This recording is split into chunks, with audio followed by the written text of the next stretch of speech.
Jin and Caitlyn are the king and queen of AD carry right now, so they're not a bad pick by any means.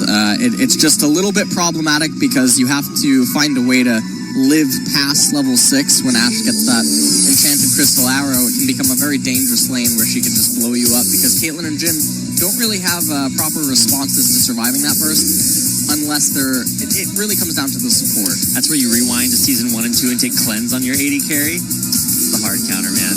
Not going to see that here, but we are going to see a lock-in on Rumble. So we've only seen, I believe, one Rumble performance so far in Kespa Cup, and so with that locked in for Prophet, it'll be a little bit of a different style from his, like the Jace that he really crushed on in his first game that he did showcase. So the Karma locked in as well. Unsure if that's going to be for Faker or Wolf. I'd expect Wolf, but saving that last pick for mid lane is a very common trait that we've seen from a lot of teams, and that's a lock-in for MVP on Victor and Bard. Yep, so a very standard team composition coming out from MVP right here. They basically have a little bit of everything. They have pick, they have disengage, they have hard damage inside of Jin and Victor. You can't get much harder than that once you hit 6 items. And SK Telecom, they covering their last pick right now. We're not quite sure exactly what it will be. It's a Galio, and it is locked in. God! Alrighty then. In an interview before Kespa Cup, Faker actually said he wanted to pick, highlight, and master a champion that people would recognize as being uniquely his. Is that the Galio? We've seen support greats such as Chowster play support Galio before. I'm rewinding a little bit there. So if Wolf decides to lock that in as support Galio, at least we have some distant precedent. If you want to swap that into mid lane, this is going to be Faker's own pick. The Galio versus Victor. How does that even work, LS? I actually don't know too much about this matchup. I've never seen it. I don't think I've actually ever seen this matchup before. I just assume that Galio gets bullied early on by Victor. But as we can see, Faker electing for the teleport summoner spell. So he's going to have a lot of ways to live during the laning phase. And once he starts stacking magic resistance, Victor's going to have a bad time. Now, the problem for me, though, is that the very beginning of Galio's ultimate, and, well, the ultimate in itself is a channel, and Victor's ultimate on cast cancels channels.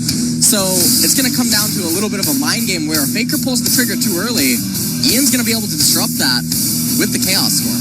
Well, there is Faker and his Galio pick, along with the rest of SK Telecom T1, facing off against MVP. So get out there on social media, hashtag Kespa Cup, let everyone know what you're watching. Of course, hashtag SKT win or MVP win to show your support for our teams here today. We are seconds away from one of our last round of 8 matches here at the Kespa Cup. So let's go ahead and get in the game.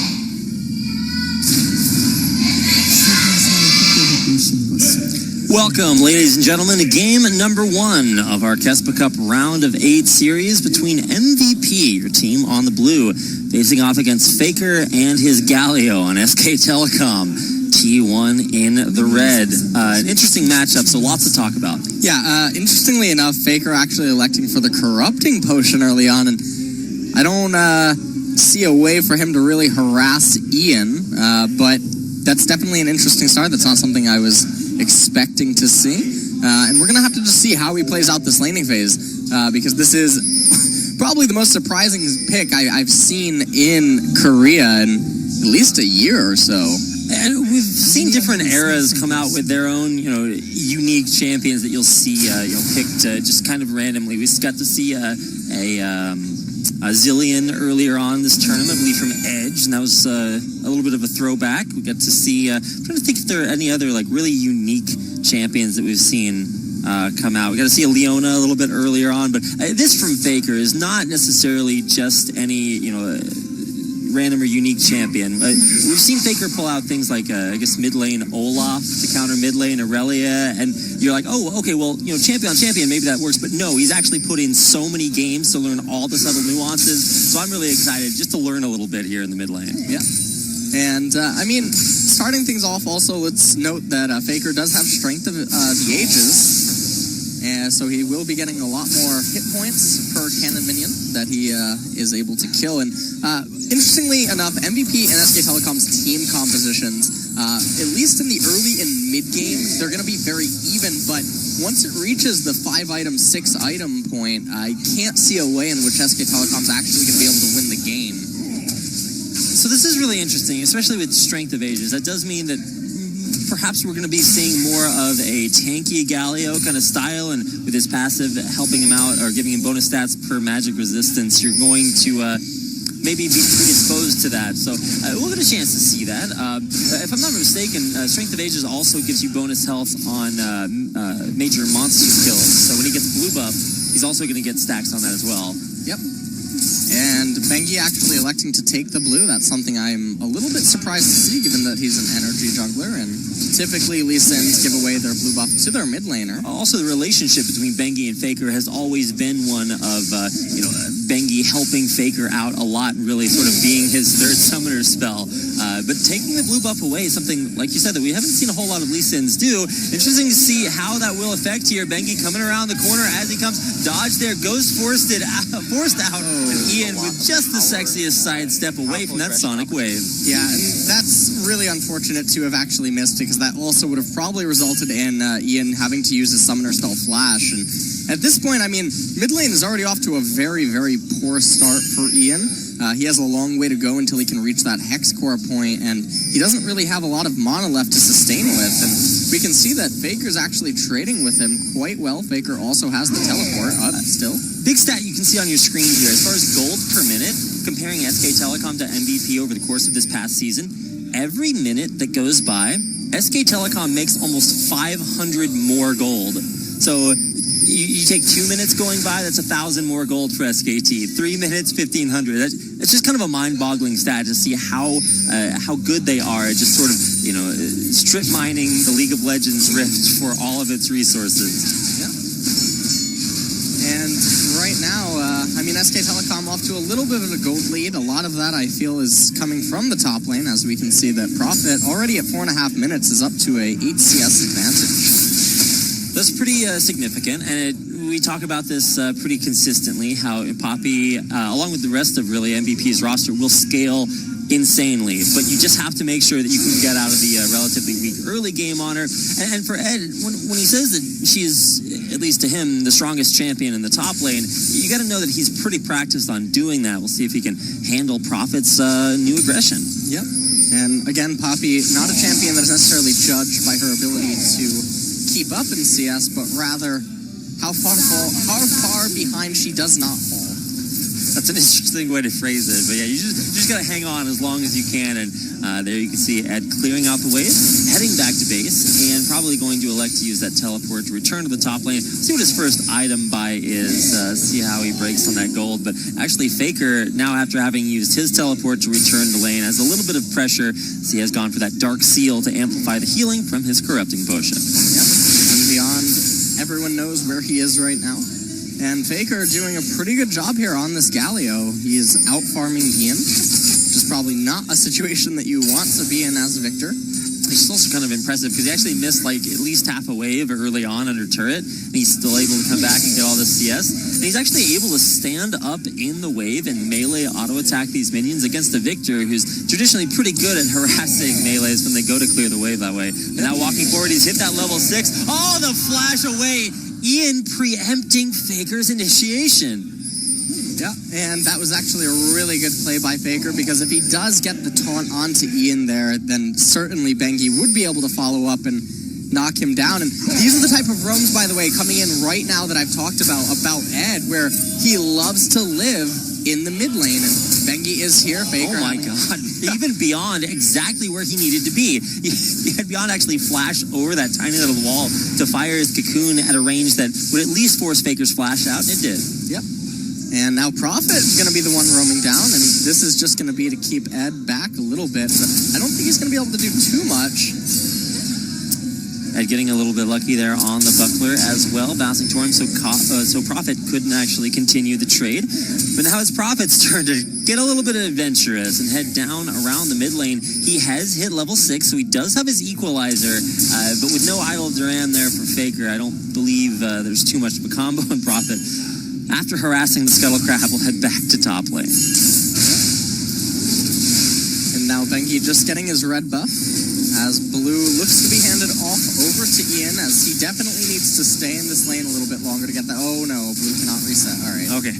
Wow. That would have been a little bit close. And then you see that awkward moment where they realize it's resetting. They desperately try to dish out as much damage as they can, but it's just not enough.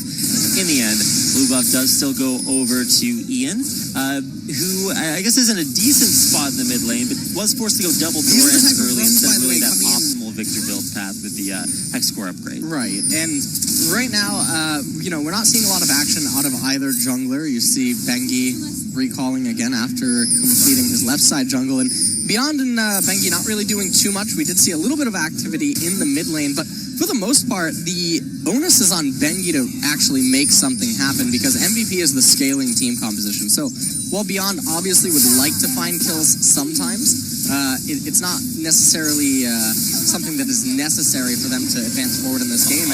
Going into Wolf, actually getting a decent amount of harass. Maha's movement on that Jhin has actually been so cool to watch, able to avoid all the ranged harass that Bang and Wolf, as that very poke-heavy bottom lane, can throw out. Yep, and here's that level 6 timing by Bang. You have to be a little careful right now. And it looks like the lane will reset, and Beyond recalling, so probably everyone going to play a little bit safe right now. Decent word coverage down there. Still keeping an eye on the mid lane, at least on the mini-map. I always kind of look over there just to see exactly what's happening. Faker up 10 CS, not really deterred in pretty much any way from having a successful lane phase. And while Ian has been able to secure that initial Hex Core upgrade, so he will be able to death ray the wave down a little bit easier, still has yet to see anything too concrete develop out on the map, as both teams stay within 1,000 gold heading through the 10-minute mark. Yep, Faker going to be handed off blue buff for right here, and SK Telecom still in a gold advantage. Most of that is from the top lane CS discrepancy, but I mean, moving forward, first dragon of the game is a water dragon, not something that either team really wants to heavily prioritize. No opportunity has really presented itself to capture that. And so I don't expect that we're actually going to even see fights over it. I feel like that dragon will mostly just be an opportunistic trade. Faker getting some good trades thanks to that bulwark. It should also be noted, because we don't actually have to talk about Galio spells for, I haven't had to do that for basically forever. When you have max rank level 5 bulwark, that gives 90 armor and MR to whoever you put it on, and then also is going to give that healing back. But you put that on guys like Bang, your AD carry all of a sudden just like grabbed a couple of chain vests and just like slung them over his shoulder, and is a lot less destructible than you're used to. Now Bengi forced to flash over the wall. Bard ult dodged away from him, but they're coming through the magical journey. A nice hit there, and Bengi's doing the utmost. He's now on the other side, staying safe with the Krugs. Safeguards right back over to join the rest of SKT. Going forward for first blood with a kill on to Max. And Bengi, the mastermind, able to completely manipulate that situation. Yeah, that was a pretty good outplay by SK Telecom right there, managing to get that first blood up on Bengi. And here comes the opportunistic Drake that I was talking about. I assume that they'll take it. Okay, well, there's a little bit of damage right there, but we're going to see the replay. So Max using his ultimate, even though he was going to take the magical journey, a little bit of a misstep, and that was actually a really cute dragon kick as everyone went into the skies. And right there, when the Ash Hour comes out onto Max, there's no hope for them to escape. You saw Bengi holding on to reactivating that Q right there, trying to possibly give the kill over to Bang, as that would be a better place to have the first blood gold. But nonetheless, SK Telecom picking up a nice advantage early on. And for Bengi as well, in his matchup against Beyond, that's something that I also kind of want to highlight. Last season, Beyond beat or tied every single member of SKT in MVP points. So this is a guy that when his team wins, they win because he's actually just so good. So really, really interested to see how he fares off against a guy like Bengi, who now has this 400 gold steroid given to him. Beyond went mobility boots early, so that's trying to get around the map and make a lot of things happen. And it's actually Bang to strike first. Yeah, but or Bengi. Problem with the mobility boots first, and we'll hold that. Flash for flash. The tether will not last. Ghost forced out as well as Ian's flash. So a good roam mid from Wolf. Yep. Good roam indeed, as now Ian's going to be under a lot of pressure by Faker. Going back to the Beyond itemization choice, the mobility boots is definitely very interesting, given that he has 3 scaling lanes, and all he really ever needs to do is match gank or counter gank. So the mobility boots, generally a proactive boot choice in making ganks, I think is a little bit questionable here. And this is one of the combos SKT was trying to set up. They were having Bang rotate up towards mid to try to land an arrow onto an Ian who would most likely have been locked up by the idle Duran from Faker. It's a cool combo, but in that situation, Ian's playing very, very well. He's just gotten ganked. He knew he had no summoners, so he's staying safe at his turret. Or even behind his turret in this situation after having just picked up blue.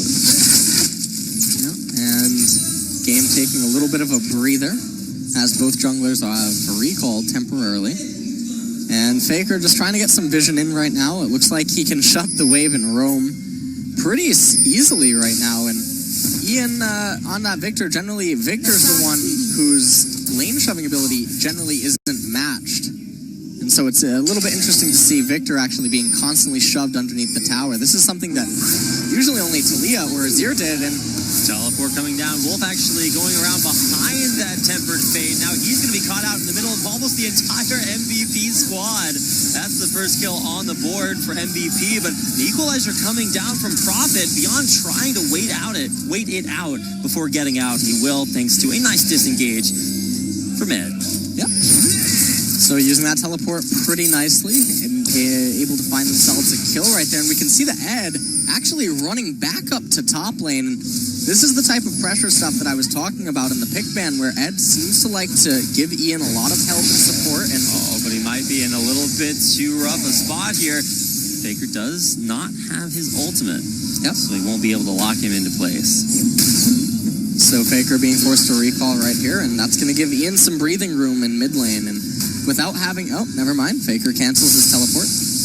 Take a look at this bottom lane gank again. The Tempered Fate really puts Wolf in a rough spot. Yeah, so you can see that Faker's actually recalling, and I think the Chaos Storm was called down on him on the mini-map. And when Wolf goes down, and without Faker to really come here and help, the fight basically just ends for SK Telecom.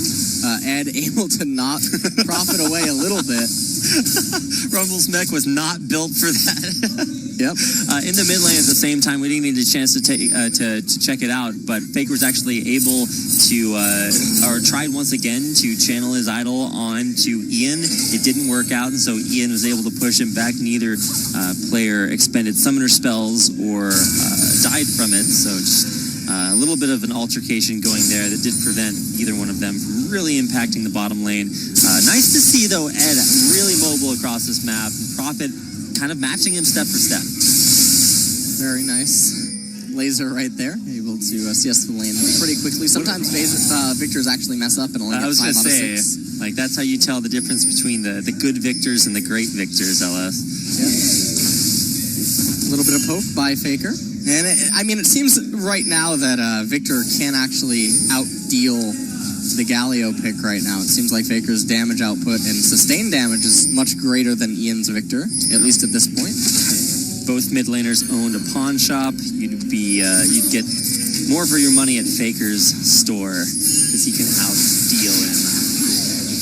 There we go, getting on to Beyond, pushing him back away from his own jungle, but now trying to find something. Bengi getting locked up against the wall. There's the Tempered Fate. Chaos Storm right on top of it. Here comes the curtain call, but Faker's blocking it out. In the end, it's Beyond able to take out his opposing jungler. Faker trying to get out as well, avoiding that deadly flourish, and SKT will retreat back to the bottom half of the map after losing their jungler. Yeah, and that was a pretty good dodge by Faker just now. That situation probably could have gotten a little bit uglier.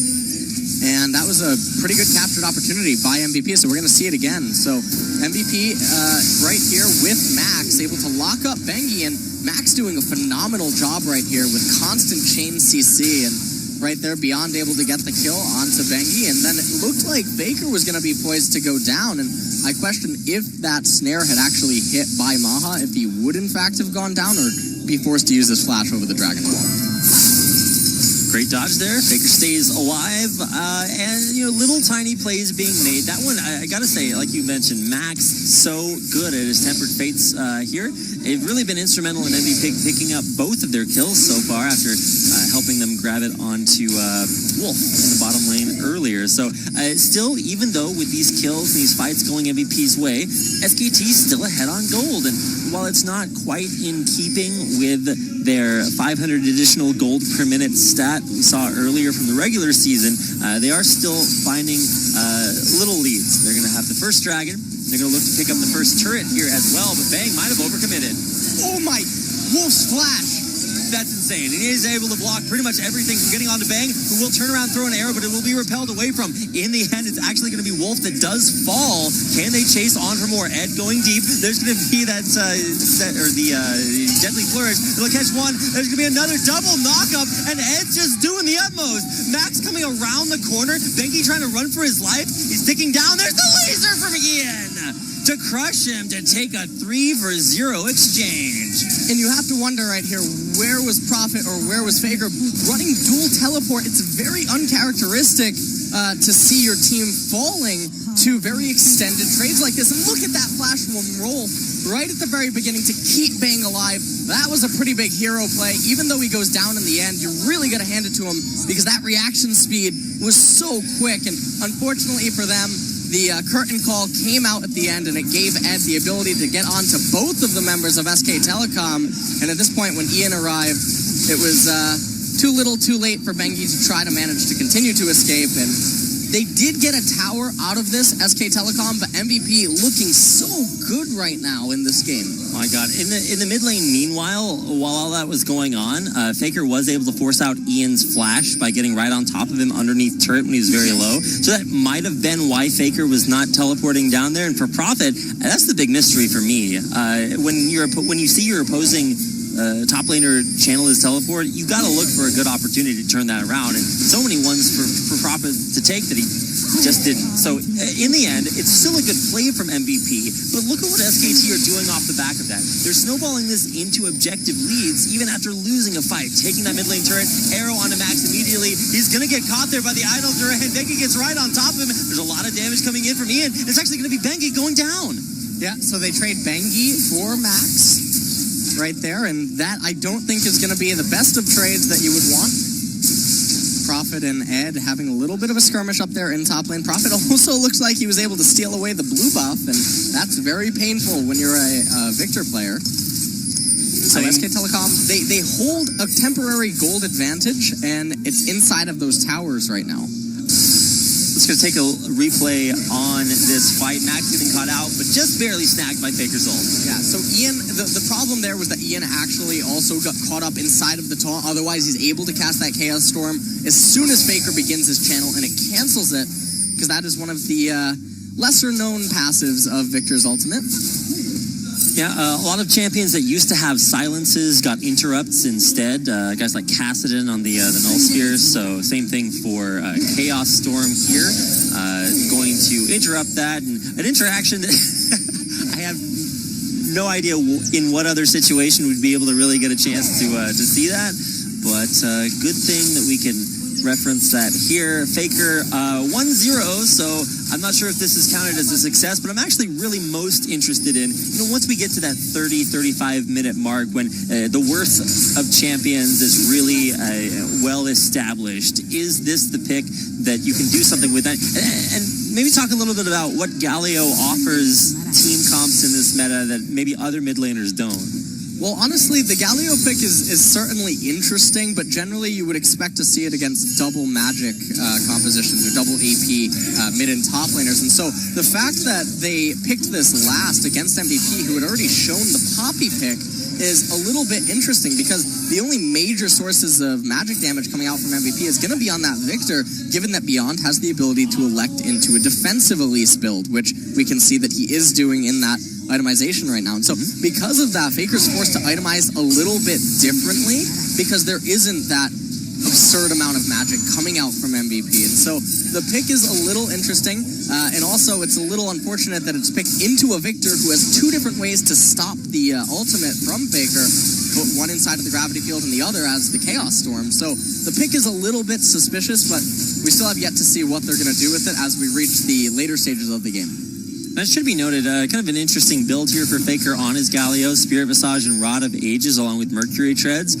A lot of times you used to go things like Abyssal Scepter or, well, way back in the day it was Athenes, but that has been sufficiently changed. So why do you think he's opted to not go Abyssal? Is it just because he's not dealing with such a heavy magic damage team? I feel like that is probably one of the reasons. An alternative also could have possibly even been a Banner of Command if there was a double magic team in addition to the magic damage jungler. But I feel like his itemization choice is probably the best given the situation that he's in. He certainly does want a lot of hit points, and he doesn't need too much magic resistance given that the Bulwark will obviously aid in some of that, and really the only source of big damage will come out of Ian. And when you consider that, along with the Strength of Ages Mastery, Faker is actually just going to be insanely tanky. But Prophet, there's a flash to flash the opposite direction. He knows he's got a teleport coming in, but can he hang on for long enough? Prophet, though, does still have that equalizer knock away that does affect Prophet a lot. He's trying to make his desperate escape with the second cocoon. It does the charm. It's Ed to take him out in the end. Yeah, and that was pretty unfortunate by SK Telecom, and Ed is actually so good at just denying teleports or attempts to come into fights by opponents. Just about everything. You can't get in there if Ed's got his Poppy on lock. Now, Faker also did commit his teleport down to the bottom lane. He was going to get in there, lock up Ian, but there's exactly what you mentioned. A Bardol into a gravity field, into all this damage coming out from Ian, and while Faker is, in fact, ridiculously tanky, can SKT survive and escape alive? And it looks like they can, unless Ed has something to say about it. Slowed out there by Wolf Soul Flare, but in the end, everyone's surviving from SK Telecom, with the exception of Prophet from earlier. And I feel like we just actually got a little bit of a glimpse of what is to come the longer this game goes on. Ian and Maha don't have the damage yet. They're not those super just threatening damage dealers that we know Jhin and Victor are capable of doing. And hold that thought as we take a quick look at the replay down here. So I feel like beyond actually missing the cocoon is why Faker channeled his teleport, and that was actually a pretty big, even better win for MVP as they were able to pick up Prophet in the extended trade and get the teleport away from Faker. But going back to the fight that then take place after this, SK Telecom doesn't actually have a proper way of combating MVP's team composition. Yeah, it turns out Galio is a little bit less effective when you just can't use your ultimate pretty much at all. Lots of ways to cancel that, like you just saw in that last fight. Now, afterwards, in the aftermath, SK Telecom was able to pick up their second Ocean Drake, and now they've decided to swap their lanes up a little bit. They've got Faker up in the top lane, 1v1 versus Ed, and the rest of SKT going to group around mid. What do you think is behind this different rotation? Well, at this point of the game, MVP definitely wants to keep their bottom lane in mid. There's no turrets remaining in the bottom half of the map, and obviously Jhin being in the mid lane is going to be most beneficial to anyone who tries to go top or bottom, because you can just sort of move Jhin into the river to start casting that curtain call. So it's going to be the best lane to have Jhin in. All that's happening right now is both teams are basically just posturing, waiting for a few more items to be picked up by both sides, and then we'll start seeing team fights actually break out as Baron is on the map, and it's a very real possibility for both of these teams. So Faker goes top, clears a wave, runs back to mid. Then he sort of swaps with Prophet, who goes top, clears a wave, and now he's back to mid. In the meantime, MVP sent Ian on his Victor up there, shove it right back. So that's going to freeze up top, and now it's SKT sending yet a third champion up to the top lane to grab a wave. What's with that rotation? Well, Prophet's the only one that currently has teleport still remaining. So any sort of split push or side lane, you definitely want Prophet to be in it until Faker has his teleport up. At some point in the game, though, SK Telecom will actually have the gear that they can activate in a 1-3-1 because of that dual teleport. But while Faker still has his teleport up on cooldown, that's not something that you can really make use of right now. All right. So Prophet and Ed, both with their teleports available, head towards the bottom half of the map. But now you can actually see Ed running forward. Arrow hits onto Max. He's immediately going to QSS his way out of that and get back to a good position. Ed very tanky, but he's actually going to try to knock somebody away. Doesn't get it. Now he's being set by Bengi over the wall. There's the gravity field in the back lines, but it's not really going to lock anyone up just yet. And SKT push MVP back. MVP do survive successfully, though. Yep. MVP do manage to live right there. They didn't have Ian for that fight, so that could definitely get a little bit scary. Any fight without Ian is so much more dangerous. Keeping an eye on there. Lots of CC on a Faker. He will get locked up. Does still have that idle Duran if he wants to turn it on. There's the Chaos Storm and putting out the damage. Trying to push SKT back. Look at that Bulwark just heal him back up. I'm pretty sure he finished that fight higher health than he began it. So it was a little bit difficult to say. So all that to say, Faker pretty darn strong at this point. Only looking to get stronger. What do you think that needlessly large rod is going into? I'm not entirely sure what that needlessly large is. He might just actually be looking for straight up damage going into a death cap because he has had it for a little while now. The only other option, I guess, is going to be... Catch on to Wolf, who's dropping incredibly low, still alive, just barely somehow, and Wolf's gonna walk out. That's that Karma survivability, flashing away from Ed, and he will survive somehow. Beyond and Max the casualties, though, and it looks like maybe Ed might still go down. There's the idle Duran, locking him back in. Not what he wanted to worship, and it's a 3-for-0 in SKT's favor. Yeah, and that's probably going to be Baron going over to SK Telecom, and this is a very unfortunate turn of events for MVP, as SKT making use of their ability to pick people off, and MVP need to be together. They can't ever actually win 4v4s or 4v5s, 3v3s, etc. They need straight-on 5v5s. They will never win a fight that's not a 5 versus 5. Well, let's watch how on earth does Wolf survive here. So the heal coming out from Bang gives Wolf the ability to basically manage to get away by the skin of his teeth, and at that point, Ed not able to find any way into the back of the team and getting slowed up and eventually taunted by Faker means that he goes down as well, and you can't fight like this if you're MVP. Absolutely. Also want to point out, SK Telecom perfectly using Faker's Righteous Gust to all sort of funnel in behind him and get that sort of headwind passive to have the extra movement speed, keep up, catch out ADD or Ed, and take him out in the end. So really incredible. And what champion has the highest KDA in the game right now, LS? It's going to be Galio. I guess it's Galio indeed. Oh boy. All right. Jin. Okay, well. Jin. Curses. Foiled again. Yeah. So close. Anyway, SKT poised to put themselves in too dominant of a position, one that maybe MVP won't be able to come back from, and they're doing it sort of slow and steadily. They found the pick that they needed to, and in the last fight, actually, Wolf was the one that got picked, and that was exactly what SKT were able to turn around. Now Faker walking forward, way too tanky for MVP to deal with really at this point, although barely catching Bang there with a tempered fate, and here comes Ed to really knock that SKT carry away.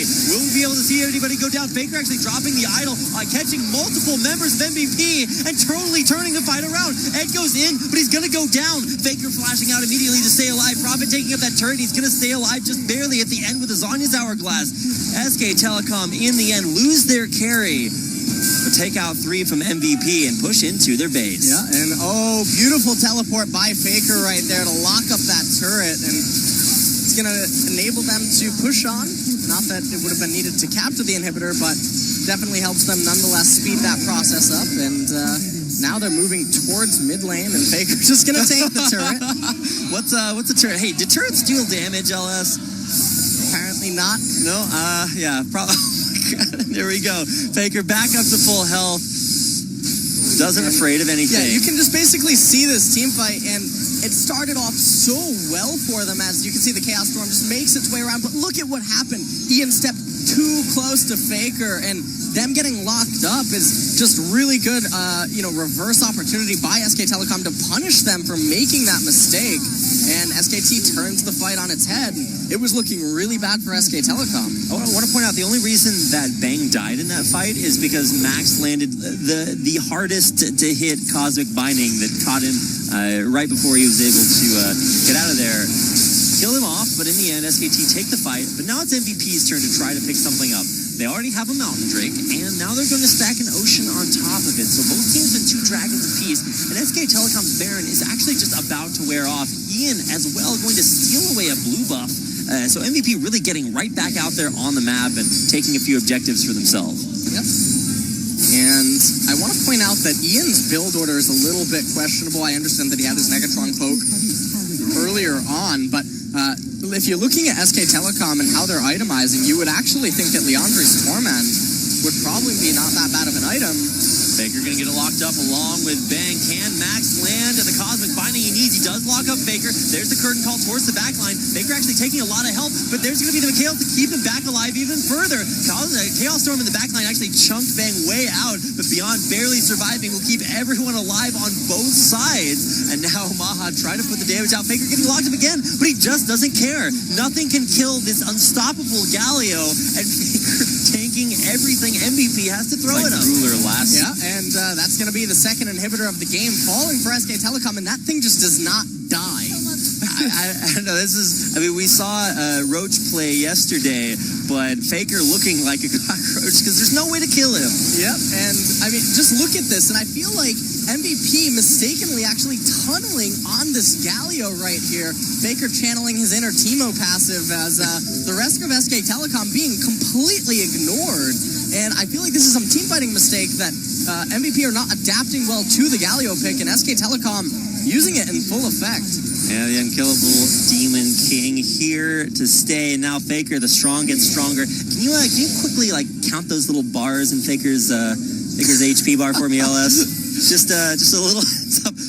Almost 5,500 gold Baron power play there for SK Telecoms. They crack not 1 but 2 inhibitors. Put a ward in the base that can be teleported to by Prophet, who's got his up on time. But wow, it was the death cap that you were talking about, looking for more damage, and a void staff on top of it. So Faker at this point, I mean, all he's missing is turning his Dark Seal into a little bit more stacking up. I don't think he's going to go for that quite yet, but we'll see. Faker getting a little bit. Okay, I say he's taking the turret. Where's the damage there? And when turrets really don't mean anything, that Omewrecker guy gets a little bit sadder. Yeah. All you need is a Galio to take it up. I don't even know how this is. That champion just doesn't take damage. This reminds me of, Earth Mode Galio, where you just play Galio, never die ever. Well, that's what Faker has obviously been practicing his fair share of. Then gonna get locked up there. Here comes Ed trying to knock somebody out of the fight. Faker does start taking a little bit too much damage, but he's just unkillable. Ian in the front lines actually will pop as the second casualty there for MVP, who just have no health bars to continue fighting that fight, and Faker survives through it all. Yeah, and I wonder if this will be the end of the game. Double teleport coming in from SK Telecom. Oh my god! I'm not sure that's what you wanted to do. Wolf does die because of it, but Faker teleporting back in to try out his invulnerability again. Let's see him tank the fountain. All right, he's going for it. Unfortunately, true damage does not quite work on that. So I'm just watching Faker heal up as the Nexus has the opposite effect. It will fall, and in the end, it is an 11-9 victory for SK Telecom over MVP. Yeah, and that was a very interesting pick, and I feel like SK Telecom really surprising MVP, and MVP did not know how to respond to that. Wolf wants a little credit for miraculously living and, of course, saving quite a few lives, potentially even Faker's a couple of times. And, of course, you can see what is, for Faker, an extremely large smile on his face after having an incredibly successful performance on AVAD.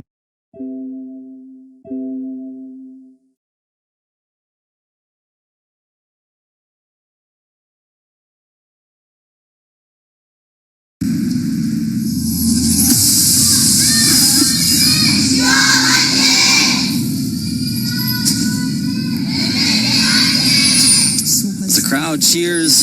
I am still trying.